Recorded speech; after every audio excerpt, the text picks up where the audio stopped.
كبرنا عملاق يقول Happy Mother's Day. لما حالتي Mother's Day Happy Mother's Day. هاي لو أحواتنا أسلام كعيدي مثلا أنت زي دقاقي عملاق يمسك أيوة آمين كان عملاق لما حالتنا نريو زعبا منفس أو قانقع خونيمو زعبا منفس أو قانقع خنرينا عملاق يمسك رومي معرف شو منته كان فقدي يسمع شديشان كرينا رومي شو منته يسمع شديشان زحزح من بالي حاول يسوع رومي فتح رومي منفس ما هو نقطة فوقيو كمان يلا نسميه كم زبالة عين فريدنا ስለዚህ መንፈስ ባሉ زين كذا آمين آمين اسكخ دقمها ملخبار መንፈስ ድማ ከምኡ ንድኻና ይልግፎ እዩ ከመይ ጌርና ክንፅሊ ከም ዝግባአና ኣይፈልጥን ኢና ስለዚ እቲ መንፈስ ባዕሉ እዩ ዘይንገር ዝብለና آمين يسوع ويتاي هاللويا بزعبا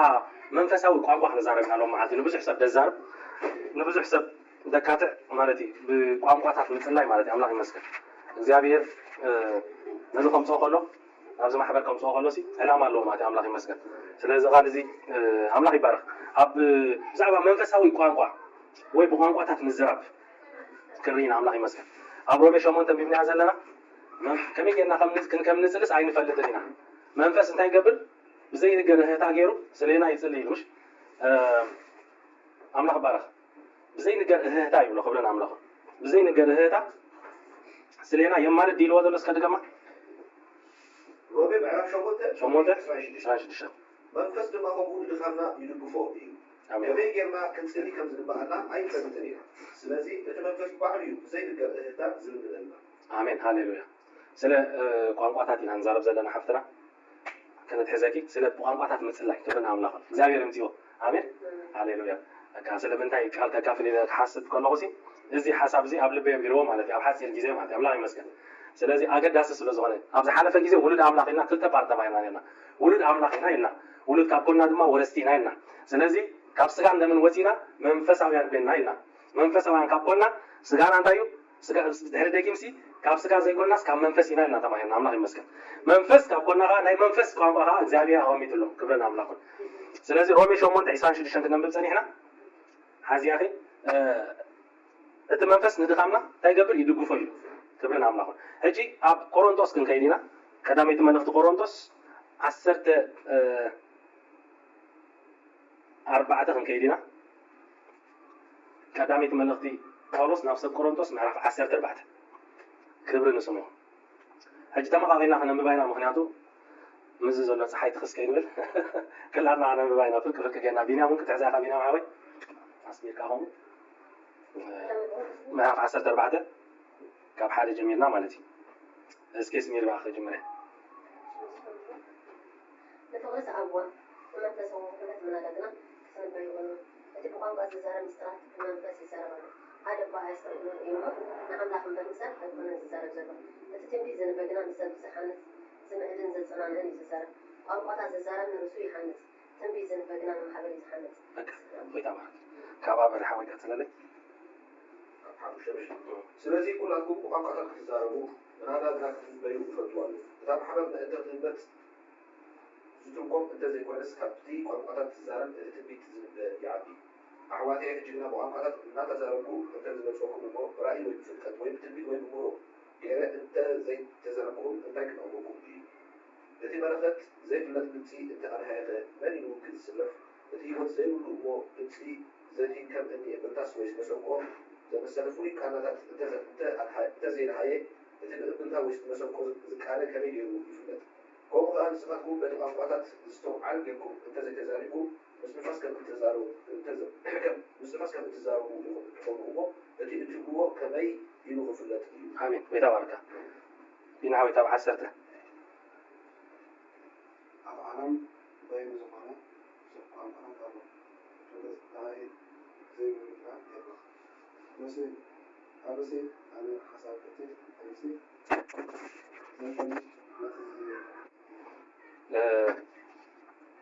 كسع كنيم بيبكي لها كسع عسرته حاله هاري كم عسرته غلطها ክቕፅል ያለ ከምኡ ድማ ንስኻትኩም ንመንፈሳዊ ውህበት እትቆልኡ ካብ ኮንኩም ሲ ንምህናፅ ማሕበር ዕዙዛት ክትኮኑ ድለዩ ብቋንቋ ጓና እንተጸሊኹ መንፈሰይ እዩ ድጽልይ ኣእምሮይ ግና ብዘይፍረ እዩ ስለዚ እቲ ብቋንቋ ድዛረብ ንትርጓሙ ምእንቲ ክከኣሎ ይጸልይ እንታይ ዳ እዩ ብመንፈስ ክጽልይ ግናኸ በአእምሮ ድማ ክጽልይ በመንፈስ ክዝምር ግናኸ በአእምሮ እውን ክዝምር እዩ እንተ ዘይኮነስ ብመንፈስ እንተ ባረካ እቲ ኣብ ስፍራ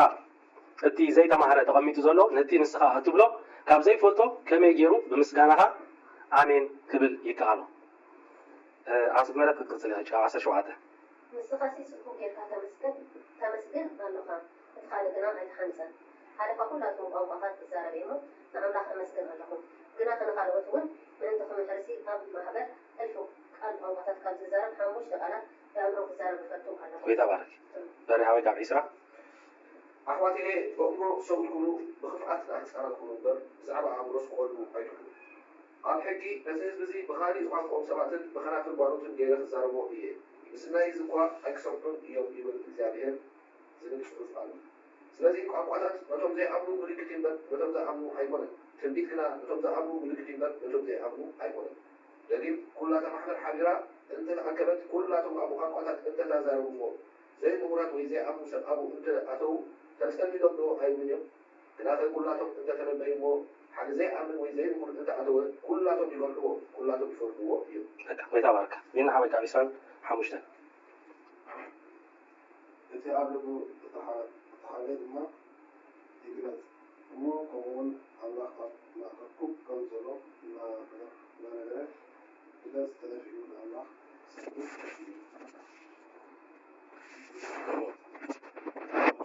ሰብት እዩ ኣሕዋተይ እንታይ ደኣ እዩ ትርከቡ ከለኹም ነፍሲ ወከፍ መዝሙር ኣለዎ ምህሮ ኣለዎ ራእይ ኣለዎ ቋንቋ ኣለዎ ትርጉም ኣለዎ ኩሉ ምክንያት ይግበር ወይ ተባረካ በረይ ካብ 27 ብቋንቋ ዝዛረብ እንተሎ ክልተ እንተበፅሑ ከዓ ሰለስተ ይኹኑ እሞ በብተራ ይዛረቡ ሓደ ከዓ ይተርጉሙ ተርጓሚ እንተዘይሞ ግና እቲ ብቋንቋ ዝዛረብ ኣብታ ማሕበር ስቕ ይበል ንርእሱ ንኣምላኽን ግና ይዛረብ ነቢያት ድማ ክልተ ወይ ሰለስተ ኮይኖም ይዛረቡ እቶም ካልኦት እውን ይመርጉ ካብቶም ተቐሚጦም ዘለዉ ንሓደ ስራይ እንተተገልጸሉ ግና እቲ ቀዳማይ ስቕ ይበል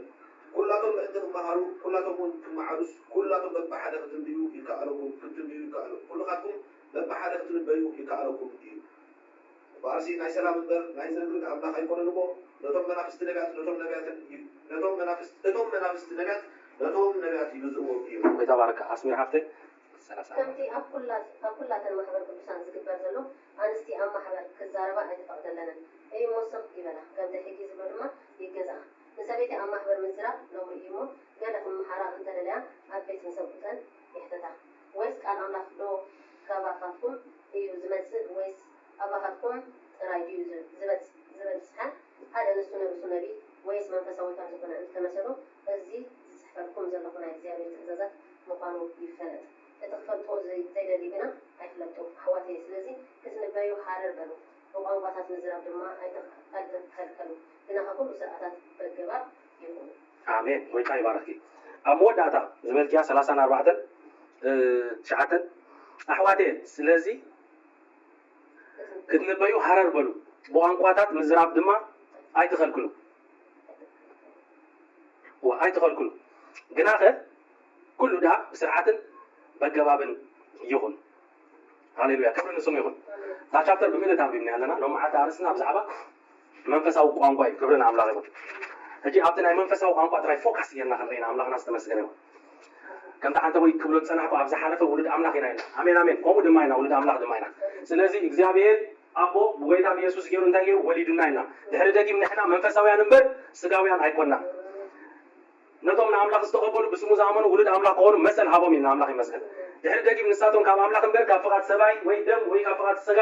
ዘይተወልድዮም ክብል ከሎ ድሕሪ ደጊም መንፈሳውያን ኢና ማለት እዩ ኣምላኽ ይመስገን ኣሜን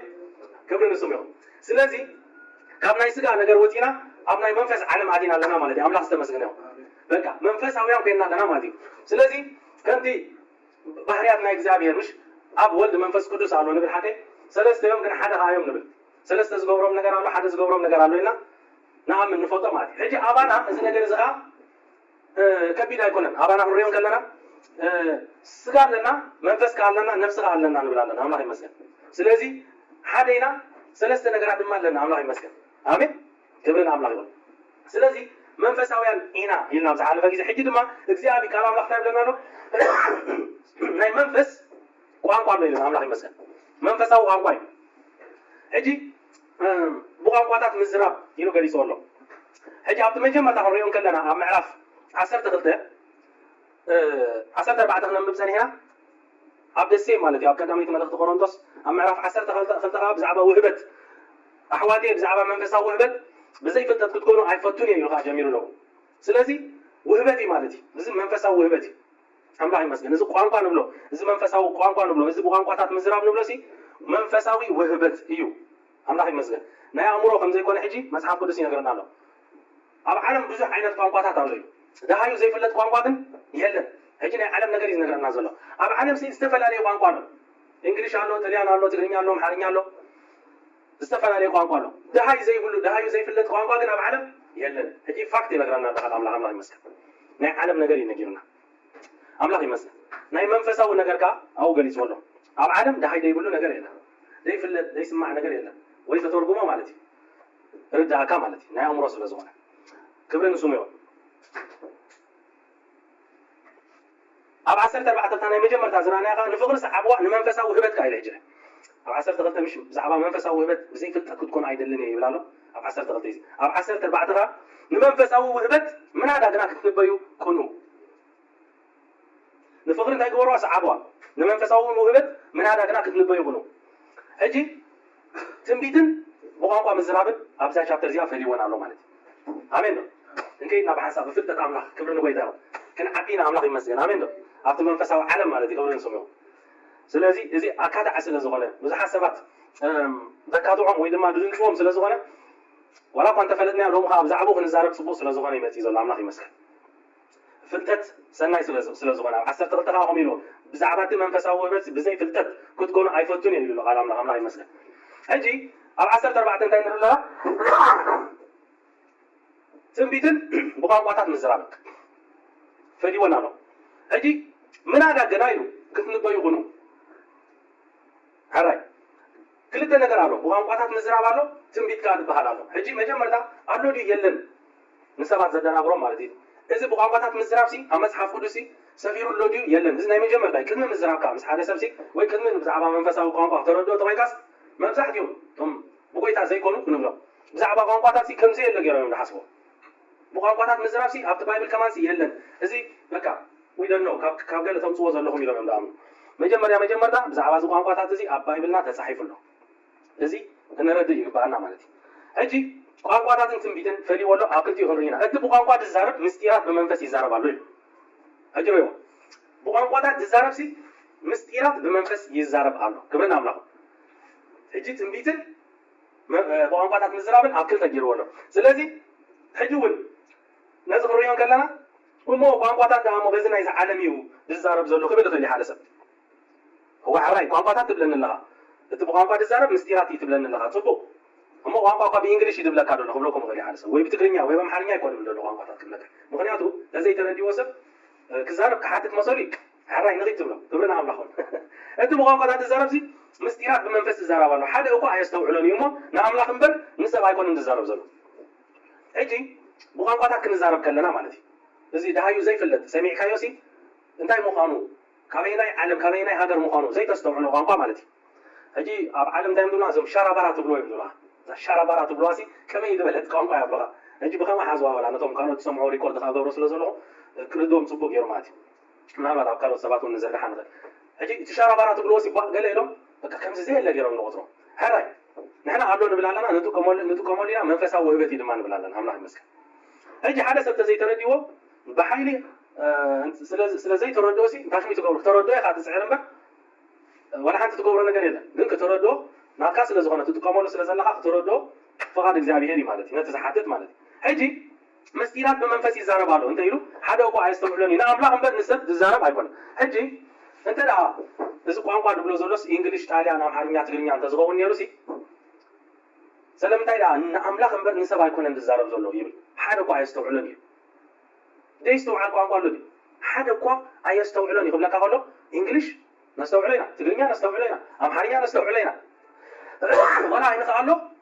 ባይብል ሓደ እኳ ብለካ ሓደ እኳ በቃ ሕጂ ብቋንቋታት ትዛረባ መንጎና ሰብ ተሎሲ ንኣምላኽ እምበር ይብል ኣሎ ንሰብ ኣይኮነን ትዛረብ ዘሎ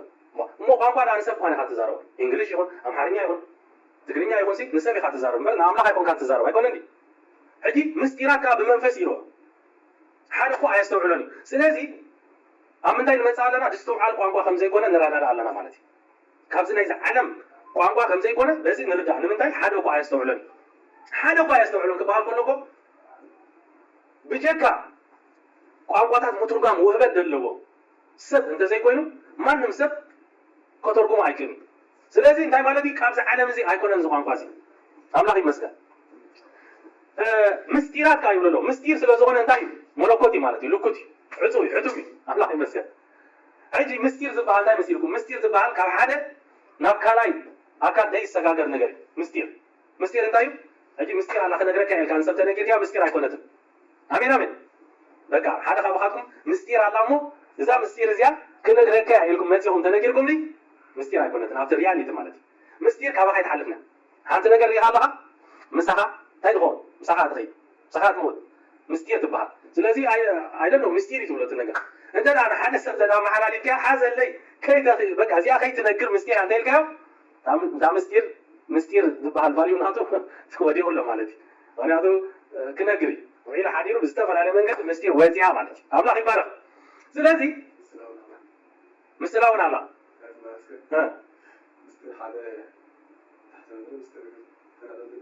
ምስጢር ሓደ ትሕቲ ምድሪ ምስጢር ክልተ ልዕሊ ምድሪ ፅብቕቲ ኻ እዚኣ ሾርት ወይ ኣምላኽ ይመስገን ምክንያቱ ምስጢር ምስ ሓደ ተኮይና ኣብ ሙሴ ኣትስወር ማለት እዩ ናብ ክልተ ተሰጋጊራ ግን ልዕሊ ምድሪ ኣትርከብ እያ ማለት ኣምላኽ ይመስገን ሃሌሉያ ኣምላኽ ይባረኽ ስለዚ ምስጢራት ብመንፈስ ይዛረባ ንኽብል ከሎ በቃ ምስጢር እዚ ንሕና ንፈልጦ ምስጢር ንመሓዛኻ ትነግራ ንመሓዛኻ ትነግሮ ይኮነ ምስጢር ተይሉካ ካል ኣምላኽ ምስጢር ማለት እዩ በቃ ሕጂ ብቋንቋታት ክትዛረብ ከለካ ሸራባና ትብልዎ ቋንቋ ትብሉና ሰባት ማለት እዩ ከምኡ ብቋንቋታት ክንዛረብ ከለና ሲ ዘይርድኦም ዘሎ ምስጢራት ስለ ዝኾነ ምክንያቱ እንተና ብትንቢት እንተኮይኑ እንተና ብትስተውዓል ቋንቋ ተዛሪብካ ኢትስ ኖት ምስጢር ኤኒሞር ማለት እዩ ስለዚ እዚ ቃል እዚ ምስጢር እዩ ምስጢር ማለት ከዓ ኣይፍለጥኒ ንስኻ ንኣምላኽ ዳ እምበር ንሰብ ኣይኮንካ ትዛረብ ዘለኻ ኣምላኽ ይመስገን ሓደ እኳ ኣየስተውዕሎን እዩ ኣብዚ ዓለም ብምሉእ ሲ ሓደ ሰብ ኣየስተውዕሎን እዩ ሓደ ኮይኑ ሕጂ ሓደ እኳ ክብል ከሎ ንኣብነት ብጣልያን ትዛረብ ኣብ መንጎና ሰብ ተሎ ሲ ኣትሊስት ኣብዛ ዓድስ ጣልያን ኣሎ ክንፅውዕ ንኽእል ኢና ንዓተርጉመልና ገለ ክንብል ንኽእል ኢና ወይ ጣልያን ዝፈልጥ ሰብ ኣብ መንጎና ኩሉ ዝስተውዓል ነገር እዩ ጀነራል እዩ እዚ ግን ሓደ ኣየስተውዕሎን እንተኢሉ በቃ ሓደ ዘስተውዕሎ ነገር የለን ኣብ ዝተወዲእ ኣላ ኣምላኽ ይባል ስለዚ ካብዚ መሰረት ኣነ እንታይ ይብሎ እዚ ብቋንቋታት ምዝራብ ኢሉ መንሽን ገይርዎ ዘሎ ሲ ቋንቋ ናይ ምድሪ ከምዘይኮነ በዚ ፈልጥ ካልእ ከይኮትኩ ማለት እዩ ምክንያቱ ገለገለ ኣሕዋት ኣለዉ ኣብ ክርስትና ዝኣምኑ ከሎ ክርስትያናት ከለዉ ሲ ብመንፈስ ቅዱስ ምምላእ ብዙሕ ዘይተረድኦም ኣለዉ እንታይ ይብሉ ከዓ እዚ ቋንቋ እዚ ሲ ሰብ ናይ ሰብ ዝዛረቦ ከምቲ ኣብ ግብረ ሃዋርያት ምዕራፍ 2 ዘሎ መንፈስ ቅዱስ ምስ መለኦም ብቋንቋታት ዝተፈላለየ ተዛሪቦም እሞ እቶም ኣብኡ ዝነበሩ ሰባት ኣብ መበል 50 ኣብቲ በዓል 50 ዝወረደ መንፈስ ቅዱስ ማለት እዩ በቲ ንሕና ንሰምዖ ዘለና ቋንቋ እዚኦም ዳ ከመይ ገይሮም በቲ ዝተወለድናሉ ክብሪ እቲ ናይ ዓበ ኣምላኽ የዘንትው ኣለዉ ኢሎም ተዛሪቦም ነይሮም ኣብኡ ሕጂ ሽዑ ብቋንቋ ድስተውዓል እዮም ተዛሪቦም ኦኬ ፅቡቅ ሕጂ ነዚኣ ኣብ ቆሮንቶስ 14 ንሪኣ ዘለና ግን እቲኣ ኣብ ግብረ ሃዋርያት ደላ ኣይተፍርሳና ንሱ እውን መንፈስ ቅዱስ ምስ ተመሉ መንፈስ ቅዱስ ብካልእ ቋንቋታት ናይ ምድሪ ክዛረቡ ገይርዎም እዩ ስለዚ መንፈስ ቅዱስ ተመልዩካ በቃ ብቋንቋታት ናይ ምድሪ ጥራይካ ትዛረብ ኢሎም ድሓፅረዎ ሰባት ኣብዚ ነፍርሶ ኣለና ሕጂ እዎ ብቋንቋታት ናይ ምድሪ ኣዛሪቦም ይሽዑ ኦፍኮርስ ክንሪኦ ኢና ተመይዝና መሊሱ ከዓ መንፈስ ቅዱስ ምስ ተጠመቃ ኣብዚ ከዓ ምስጢራት ብመንፈስ ብቋንቋታት እውን ኣሎ ስለዚ ክልተ እዩ ዘሎ ማለት እዩ መንፈስ ቅዱስ ከም ድሌቱ ገብረካ ተደልዩ ይዛረበካ ተደልዩ ሳዕሳዓካ ተደልዩ እንጥረካ ኣብ ኢዱ ኢኻ ማለት እዩ ኣምላኽ ይመስገን ስለዚ ሕራይ እቲ ብቋንቋታት ተዛሪቦም ኣብ ግብረ ሃዋርያት ምዕራፍ 2 ዘሎ በቲ ንሕና ንሰምዖ ናይ ምድሪ ተዛሪቦም እንተዳ ኢልና ሕራይ ፅቡቅ ተዛሪቦም ኣብዚ ከዓ ንብል ዘለና ካልእ መንፈሳዊ ውህበት ብቋንቋታት ምዝራብካ ኣለኻ ንብል ኣለና ሕልፍ ዝበለ ፍልጠት ከዓ ምፅኢና ኣለና ንብል ኣለና ስለዚ ኣብዚ ትሕፀሩና ነዞም ኣሕዋትና ንብሎ ብናይ ምድሪ ቋንቋ እዩ ዝብሉና ንስኹም ኣብኹም በፂሕኩም ዘለኹ ንሕና ግን ካልእ ደረጃ ኢና በፂሕና ዘለና ክብርና ኣምላኽ ኣሜን ሕራይ እቲ ትንቢት ዝንበግና ንሰብ ዝሃንፅ ዝምዕት ዘፀናንዕ እዩ ዝዛረብ ቋንቋታት ዝዛረብ ንርእሱ ይሃንፅ ትንቢት ዝንበግና ንማሕበር እዩ ዝሃንፅ ስለዚ ኩላትኩም ብቋንቋታት ክትዛረቡ ምናዳ ግና ክትንበዩ እፈቱ ኣለኹ ሕጂ ንክልቲአን ክፈላለየን ከሎ ትንቢት ዝንበብ ኢሉ ንማሕበር ዝሃንፅ እዩ ስለዚ ንማሕበር ዝሃንፅ ዝምዕድ ኢሉ ዘፀናንዕ ሕጂ ስብከት ቃል ኣምላኽ ክትሰብክ ከለኻ ሲ ዝስማዕ ዘረባ ስለ ዝኾነ ትንቢት እዩ ወይ ከዓ ኣብቲ ማሕበር ሲ ራእይ ሰብ እንተተራእዮ ዝብል ኣብ ታሕቲ ኣሎ ስለዚ ማሕበር እግዚኣብሔር ሲ ብውህበታት ሲ ሓያላ ብፀጋታት ሃብታም እያ ከምኡ እያ ማሕበር ኣምላኽ ሲ ሓያላ ራእይ ይመፅእ ትንቢት ይመፅእ ቋንቋታት ምዝራብ ይመፅእ ምትርጓም ይመፅእ ፈውሲ ይመፅእ ማለት እዩ ኣምላኽ ዝተመስገነ ስለዚ ትንቢት ንማሕበር እዩ ዝሃንፅ ኢሉ እቲ ብቋንቋታት ትዛረብ ግን ንነፍሲ እዩ ዝሃንፅ ኣምላኽ ይመስል ስለዚ ብቋንቋ ክትዛረብ ከለኻ ሲ እንታይ ካ ትገብር ነፍስኻ ትሃንፅ ክብል ኣሜን ሕጂ ስጋኻ ዘይኮነ ነፍስኻ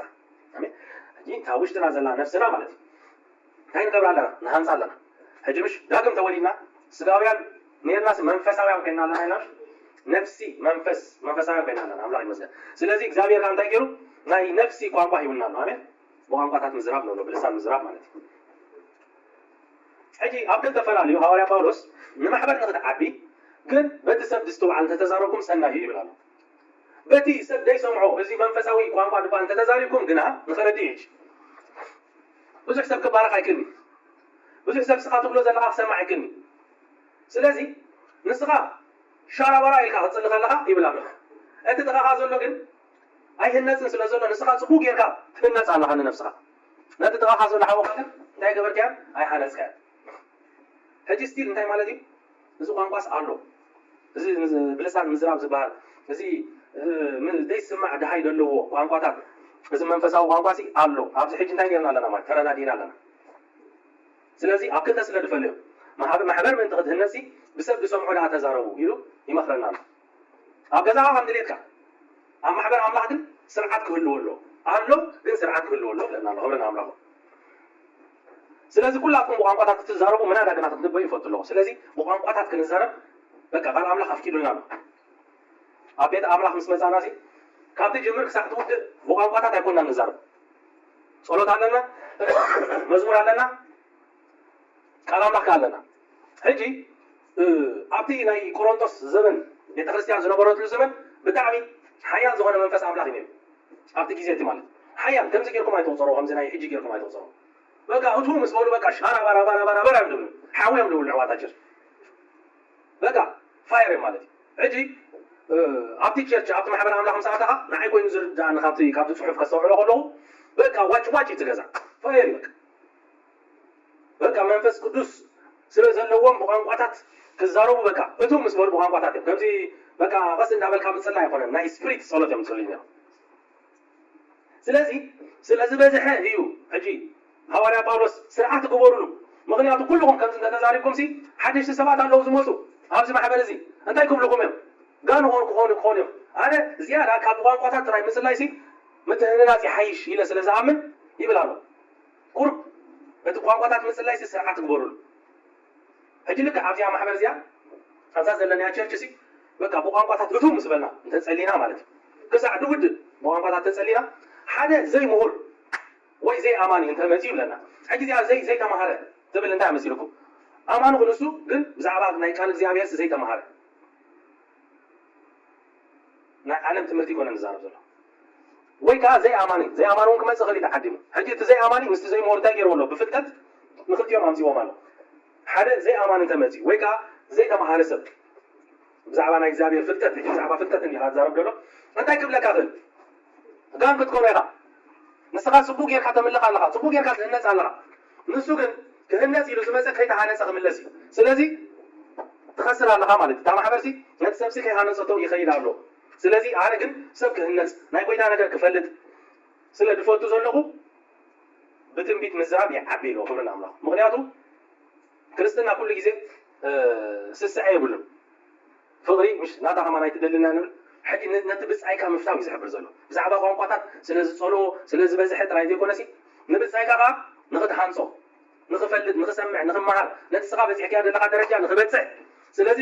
እቲ ቋንቋታት ፅቡቅ እዩ ፅቡቅ ጌርካ ተመስግን ፅቡቅ ጌርካ ትህነፅ ኣለኻ ብፅዓይካ ግን ኣይተሃነፀን ስለዚ ቋንቋታት ካብ ብብዙሕ ቋንቋ ምዝራብ ሲሉ ውሕዳት ትንቢት ክንበይ ሸን እዩ ካብ እልፊ ቃል ቋንቋ ክትዛረብ ሲ ውሕዳት ትንቢት 5 ፍረ ትንቢት كنبأ ويكزارب يمرز الله ويل أملاك يمسك هؤلاء بارس بقانقاتات يزارب لهم تينا هو يزارب حرفا كلهم يلو لعلو كلهم ما بساعات كيكون ساعات كمان كزارب يخيل مهنياتو أو بليس ولا أنا زيلو حرفا كلكم سي بقانقاتات الزارب يلو جن كابل في قانقا أما حبل الزارب سي وحدات بسبب زردن تنبيت مالتي مخزارب يفوتوا يلو مهنياتو هؤلاء بارس انتاي وانجيل جسفح يتخرسيان زتكل حواري سلا زغنا وانجيلاو سلا زغنا اتمروا تعلموا خان سبات ناب غويتا ممصا مدحان سلا زغنا ما املاك يمسل كبرن غويتا اجي اب شوعات سي اب شديش انتي له مسيلكم حاله ነገር አምጪ አብነት ይምሲ ዘሎ አህዋት ይحጂ በቋንቋታት እና ተዛረብኩን ተዝመጸኩም ሞ ብራይ ወይ በፍልጠት ወይ በትንቢት ወይ በመፍሮ ገይረ እንተ ዘይ ተዛረብኩም እንታይ ከፈተኩምኩም እጂ أنا ما تيجيكم على قبلهم أنت زمزوكم نيرة بأكل يوم هيجنا أبنا هجي بقوم قطعت راي أنت تزارب كنت زمزوكم بقى عفتي ما حدا كوفي ناسي بقوم قطع زارب عفت ستيج وزي ما بقوم قطعت راي شارع بانا بس أنت بدل أنت تزارب زي أنت هاي تقوم اللون أنت ما حبلي زمزوكم أنت هاي كتقومكم يضل عنه أنت بقوم قطعت مزرعة يجي تسمع بيعنا لنا يزول له سكب يلنت بقوم قطعت سي كزارب يخيله الزارب يدما يفوتي هاي تقول كله دما نسبات كن نعاقكم على حجي بقانقا جميلة بقانقا تكودي أنت يقدروا متروحوا بخابا يزودنا سلازي أبزت هاي تقبل مالتي توم بقانقا تات يلن دبلو توم بقانقا سو قانقا زبحلهم من قبل سو مامسي هم زبلو أبزي يرتعوا مالتي هؤلاء باولوسي بقانقا تات أنت زمانكم بتنبيت أنت زي ما تقبل خلاص أنت قانقا يدزاروا ده إنجليش تزغون كم يجروا أنت يتقمكم مبالغ إنجليش تدمي هون هاتوا ستوركم سب كله هنا كده تليان أنت زغون هاي تقمني يوم ما يقولن تليان تقمي حجي إذا قانقا دبل دلو قانقا إلى ما قميت موزلوسي إذا بقانقات مثل لا يسمعوا زغنا قانقا سب ليس مع مستيرات بمنفس مغامر أبزنا الرجال بصمالتي بفتت بتنبيت بمهرو غير أنت زي ما سوكم حجي مهرو أنت زي جريلو تنبيت أنت زي مسير فتت أنت زي مسير تقوم يقولون سلازي بقانقات مالت أنتي مالتي تمرتي يقولون بقى فتت قبل يسمع كاس هيدا مهارنا لها راد ما يكونن تنبيت ما يكونن مهنياتو زي رده نجار سلا زغنا زي سمع نجار سلا زغنا مالتي أملاك يبارك هجي بزعبة تحتي لغة بزعبة ملخة تزاريبو كردي لي هجي ملخة زي فلت دمس انت هذا هايسي مني نوجد السلف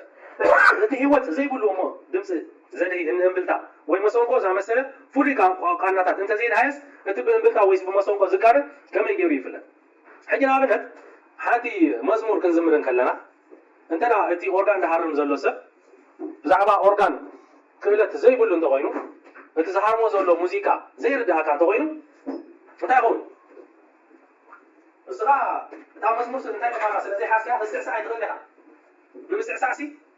كساع ترد عكا تاع مزمور الناس تدوك تولها صغير كان جامبي تقبلها هرمت يجمر مو موسيقى اورغان هرمت مسجمره تتصبب مو شعوب تاع موسيقى مسترده تكا صبوق يرو مسكانيا يرد عكا مالتي حجي كومي زبل زلو عرفتي كيزي تو اورغان سلازي نبره بامبلتا غيرو امتي ولو انتي ملخت زي فلت دمس انت دحياسي مني نوجد السلف دبلو دلو ناي وجه ملخت عنه حجي تروم بعض نوفعو عندنا بقى ناي وجه ملخت فليت يا دمسا حجي نعبنا عدنا عبد بيت كريستيان دول على ناي بيت كريستيان مالتي تدولتي ناي حزن دول انت غينو سب انت عارفه تدواونا يفلالي حجي بتا دمس تراي انت يقول سبات تدول تهلك او يتغش مسحره ما تدول سوي زغونه سما يكون عند حرما حجي تفليت الدمس خم تقبر جيرو يزهرما سبك ما يفلت وي من دا ميتو من دا عارفو يملا ديتات مالت بتا دمسي ذكرنا اشتغلنا بتا دمسي يفلتا انتنا ناي تابوت وصا له غينو وي ناي قداسه غينو خا فولي زغونه دا دول بفولي من حرما سلاذ انت قبر تسب يفلت كدا حجي قالوا ما دم ما زنت يبلنا له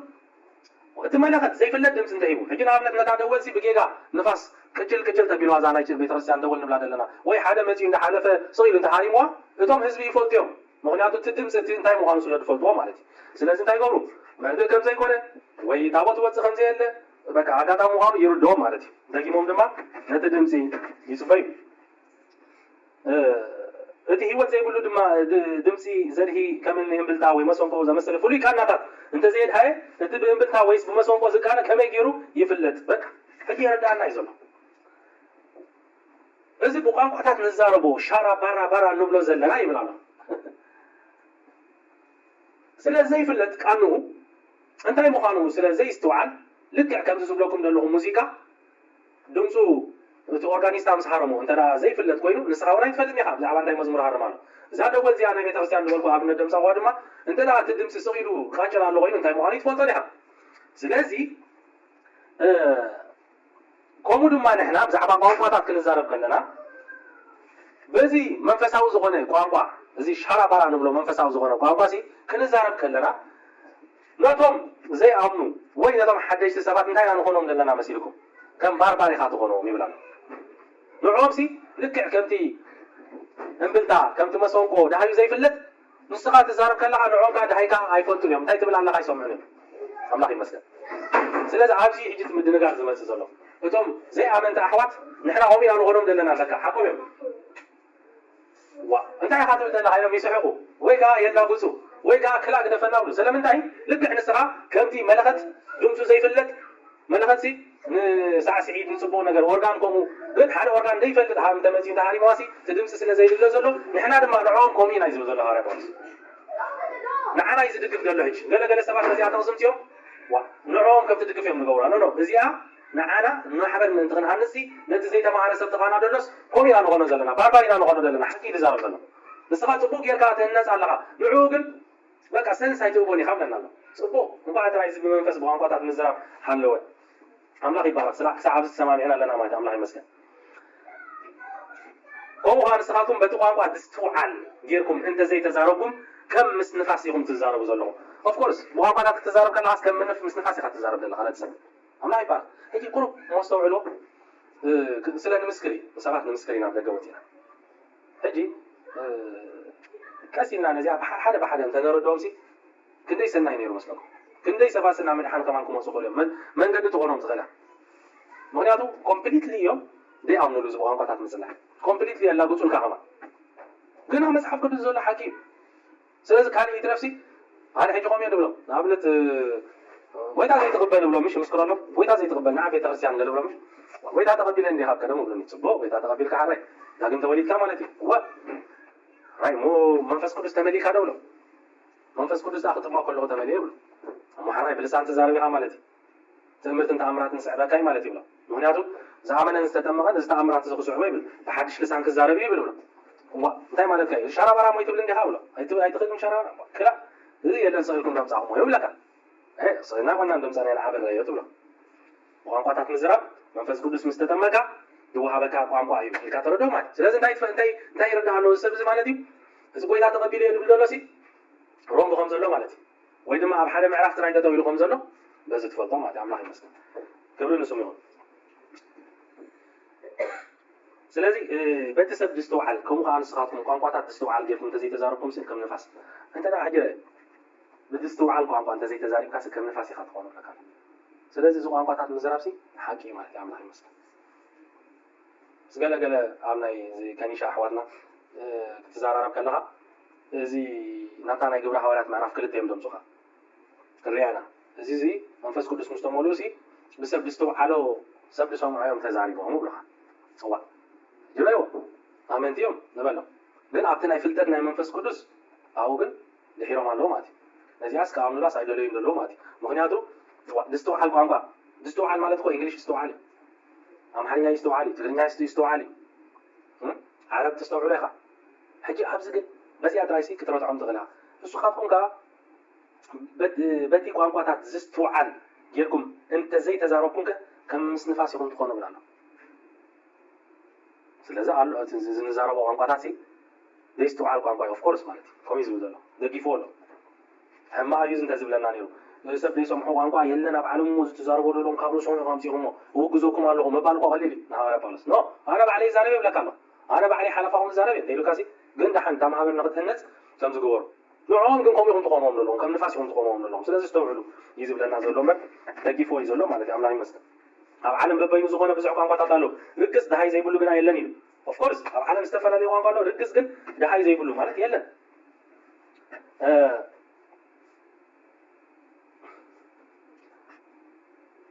እምበኣርሲ ኣነ ሓሳብ እቲ ድምፂ ካብ ዘይፈልጥ ነቲ ትዛረብ ከም ባርባር ክኾነ እዩ ከምኡ ድማ ንስኻትኩም መንፈሳዊ ውህበት እትኾኑ ካብ ኮንኩምሲ ንምህናፅ ማሕበር ከዓ ዕዙዛት ኩኑ ሕጂ እቶም ሰብ ቆሮንቶስ ብጣዕሚ መንፈሳዊ ውህበት ዝኾኑ ሰባት እዮም ነይሮም በቃ በቋንቋታት ተዛረቡ ትንቢት ነይሩ ራእይ ነይሩ ኩሉ ነይሩ እቲ ቋንቋታት ግን መራ ስለ ዝበዝሐ እቲ ማሕበር ሐዋርያ ጳውሎስ ድማ ስርዓት ከትሕዝዎ ነጊርዎም ማለት ኣምላኽ ይመስገን ስለዚህ በቋንቋታት ጸልዩ ክብረና ኣምላኽ አሜን በቋንቋታት ከይተሰከፍኩም ከይሓፈርኩም በቃ በቋንቋታት ጸልዩ ኣምላኽ ይመስገን ሕጂ ብመንፈስ እንታይ ኢሉ ብዝኻ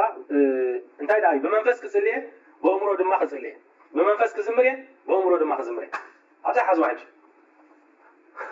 ብመንፈስ ክጽልየ በእምሮ ክጽልየ ሕጂ ጸሎት እንታይ ጸሎት ማለት ምስ እግዚአብሔር ምዝራብ ሕጂ ሐዋርያ ጳውሎስ እንታይ ነገርና ነው በመንፈሳዊ ፍልጠት ሕልፍ ይሉ ስለ ዘሎ ኣነ ኢሉ በእምሮ ክጽልየ በእምሮ ምጽላይ እንታይ ማለት ይመስለኩም ሕጂ ኣነ ክጽልዮ ኣለኹ ትሰምዑኒ ጎይታ መስግነካ ኣለኹ ባረኸካ ኣለኹ ሽምካ ይባረኽ ብል በእምሮ እዩ ሓሲበ ትዛረብ ዘለኹ ወይ ተጸልይካ ነይሩ እንተዳ ሓዊኻ ጎይታ ስለ ተፈወስካኒ የመስግነካ ትብል ተሓስቢኻ ዘለኻ ሕማምካ ትዝክር ኣለኻ ካልእ ነገራት ትዝክር ኣለኻ በእምሮ ኢኻ ትጽሊ ዘለኻ ማለት ኣምላኽ ይመስገን ብመንፈስ ከዓ ክጽልየ ይብል ኣለኻ በእምሮ ጸልዩ ጽቡቕ ብመንፈስ ከዓ ክጽልየ ሻራ ባራ ባራ ባራ ክብል ምክንያቱ እንታይ እሱ ናይ መንፈስ ጸሎት እዩ ናይታ ኣብ ውሽጥኻ ዘሎ መንፈስ ኣምላኽ ናይታ ነፍስኻ ጸሎት እዩ ነፍሲ ቋንቋ ናይ ምድሪ ትፈልጥና ነፍስ መንፈስካን ነፍስኻን ሲ ካብዚ ምድሪ እዚ ኣይኮነን ስጋኻ እዩ ካብ መሬት ተፈጥዩ ስለዚ ናይ መሬት ቋንቋ ኣለዎ ነፍስኻ መንፈስካ ግን ናይ ኣምላኽ እዩ ካብ ኣምላኽ ድወፅእ እዩ ስለዚ እንታይ እዩ ነፍስና እንታይ ኣለዋ ማለት እዩ ቋንቋ ኣለዋ ሰማያዊ ቋንቋ ኣለዋ ማለት ኣምላኽ ይመስገን ክብሪ ንስሙ ስለዚ በቃ ተራብሶ ብሰብ ዝተውዕሎ ቋንቋ ተዛሪብና ተጸሊና በእምሮ እንጽልለና ማለት እዩ ብመንፈስ ከዓ ክንጽልይ ይግባአና ኣምላኽ ይመስገን ሻራ ባሳክላ ዲና ማንቱ ኦሮ ሆሶ ሄለደነ ሜን ኣሜን ኣሜን ሕጂ መጀመርታ እዚ ቋንቋ ክወሃበካ ትኽእሉ መንፈስ ቅዱስ ክትመልእ ኣለካ ትምልእ ኣለካ ብድሕሪኡ ግን ሓንሳብ መንፈስ ቅዱስ ምስ ተመልኣካ ብድሕሪኡ ግን ንስኻ ባዕልኻ ክትዛረብ ኣብዚኣ ከም ክነብር ክትሕዘኩም በዚኣ ክውድእ ድሓር ኣብቲ ፓርቲ ትኾን ከይድና ኣብ ዝቕፅል ዘሎ ክንቅፅሎ ኢና ኢንተረስቲንግ ጌርና ሞር ማለት እዩ ሕጂ ትካል ጥራይ ፎካስ ገለ ዘረብ ፀኒሐ ጊዜና ኣኺሉ ስለ ዘሎ ሕጂ